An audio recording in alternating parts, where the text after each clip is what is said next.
ഇത് ഞങ്ങൾ നട്ടുപിടിപ്പിച്ച വെളുത്തുള്ളി ചെടിയാണ്. ഇത് കണ്ടോളൂ, നന്നായിട്ട് വളർന്നിട്ടില്ല, ഇച്ചിരി ഫ്രഷ് ഇല്ല ഗൈസ്. നിങ്ങളുടെ വീട്ടിൽ വെളുത്തുള്ളി ചെടി ഉണ്ടെങ്കിൽ നന്നായിട്ട് വളർന്നിട്ടുണ്ടോ എന്ന് കമൻറ്റ് ചെയ്യണേ. എങ്ങനെയാണ് നിങ്ങൾ വളർത്തിയെടുത്തതെന്നും കൂടെ കമൻറ്റ് ചെയ്യണേ. നമ്മൾ ആദ്യം ഈ മണ്ണിനെ ഇച്ചിരി ഇങ്ങനെ മാന്തണം. മാന്തിയിട്ട് നമുക്ക് വളമിടാം.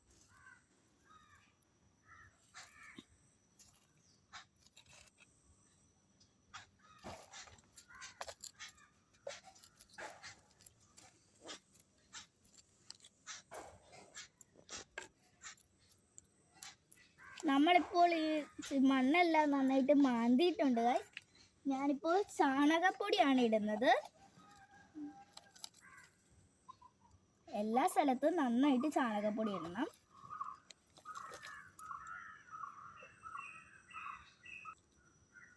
ഇഷ്ടപ്പെട്ടാൽ ലൈക്കും സബ്സ്ക്രൈബും ചെയ്യണേ ഗൈസ്.